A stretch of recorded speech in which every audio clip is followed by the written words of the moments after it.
जय जगन्नाथ मु दिवाकर दास आपण मानक प्रणाम करुच्ची। एबे दाम्पत्य जीवन कलहपूर्ण हो गलानी। किछि दिन बाहाघर पर जेमती छाड़पत्र एबे गोटे नुआ ट्रेंड चली द्वितीय विवाह आउ तत्सहित आपण मान स्वामी स्त्री झगड़ा कोर्ट पर्यंत पड़े आसुची। तो कहीं ना स्वामी स्त्री भितर एबे आउ भल पड़ुनी। दाम्पत्य जीवन कलह नीतिदिनिया घटना हेले ये कलह आपणकर कौन ना समाधान हो जावा दरकार। तो कौन एमिति किछि रही सूत्र जहाँकि आपणक स्त्री को सबुदिन आप मन रखिए आ कौन आपणकर रही स्वामी स्त्री भितर जे कि बहुदिन पर्यंत आपणक संपर्क दृढ़ हो मजबूत हो स्त्री को खुशी करिवार कौन किसी उपाय रही कि।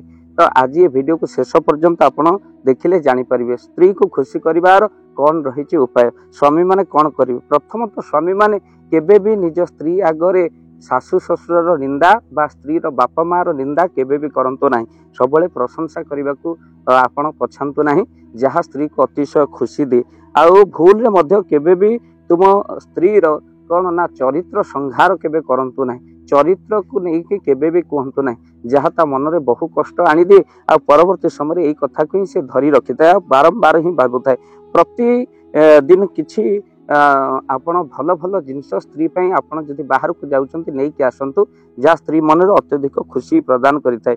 शुक्रवार दिन स्त्री को बुलेवा जगह को नियंतु नहिले सप्ताह को थरे बुलेवा नियंतु। आउ जदि आपण स्त्री शुक्रवार दिन किसी सेंट किणिक आप दे पारती बजार किसी फूल आप स्त्री नहीं कि आसतु। ता सहित सबले आपण स्त्री को नहीं सत्संग आउ बा गुरु मंत्र निहाती भाव में प्रदान करंतु नहीं जहाद्वारा तो मन आयत हो। जदि स्वामी रोषे घर को जाई काम करिपरिबो नहीं तेबे किछि असुविधा नहीं किंतु बारंबार स्त्री को तार रोषेईर दुर्गुण न गपी सुगुण बारंबार प्रशंसा करिया उचित। जे क्लांतर केमिति उपशम हेबो आ तापे मध्य प्रशंसा करिवार आवश्यकता अछि। जदि पिला माने तुमर कथा मानिबे नहीं तुम आगरे कथा हेबे नहीं खराब हो जाउछंती बोली केबे स्त्री जोगु तो छुआ खराब हो जाउछंती ए कथा बारंबार कहतु ना। जदि स्त्री तुम परी काम घर को फेरुंट स्त्री चाकरी कर जड़े कर्मजीवी महिला होता तेबे केतेबेले निज हाथ में भी चाह करी आपण रोषे करी स्वामी हिसाब से आपण खाइबा दे पारंती। तुमर स्त्री को तुम इच्छा अनुसार टिके खाप खुआई चलवाई दिंतु स्वाधीनता प्रदान करंतु। केबे संदेह आपण संपर्क नष्ट कर दिए तेणु संदेह केबे भी स्त्री पर करने कथा नुह।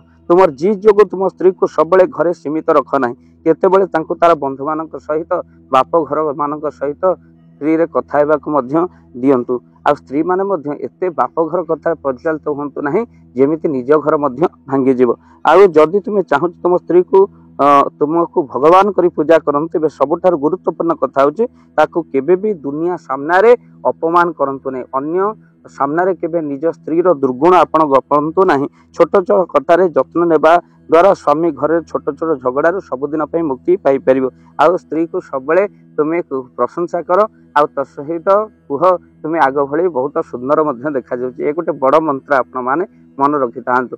तेणु स्त्री को आपण किछि भ्रमण करने नियंतु। आउ स्त्री को आपण शाढ़ी प्रदान करंतु जहाँ तार मन पसंद आउ तत्सहित निजर दुख कष्ट को सबले शेयर करंतु जहाद्वारा तो मन भितर भल आसो। किंतु समय तो एमती है एबे जो भली परिस्थिति आसूची नारी मानकर जो मनोवृत्ति सबु नारी से भली नुह किंतु समय एमती आसूची जो समय स्वामी जिते भल कले भी स्त्री कौन कर निंदा कर ही चलती जहाद्वारा स्वामी अपमान हो। शाशु शशुर को स्त्री माने शाशु शशुर को स्वामी आगरे गाड़ी दौची आ जेहेतु गाड़ी दौची स्वामी मन बड़ा दुख हो बिचरा स्वामी कौन कर एपटे ना माँ पट हम ना एपटे स्त्री पट यही द्वंद्व पड़ी बड़ा व्यतिग्रस्त हो। जो स्त्री ता स्वामी को राजा करी रखे से राणी होकर रहे राजार स्त्री राणी। जो स्त्री ता स्वामी को चाकर करी रखे से चाकर स्त्री चाकराणी होकर रहे। तो से आपण स्वामी को राजा करी रखंतु स्वामी कथा मानतु। स्वामी सब स्त्री जत्न नियंतु आ स्त्री स्वामी जत्न नियंतु। दाम्पत्य जीवन खुशीमय हम। निज जिद मु जा कहूँ ठीक से मु जा कहूँ ठीक तेणु परस्पर भितर कलह निश्चिंत भाव में हो। तो से सजग रुहतु। दाम्पत्य जीवन प्रथम जिते आम विवाह करुचे तो से स्त्री स्वामी बेकर हार दिए और स्वामी स्त्री बेकर हार दिए।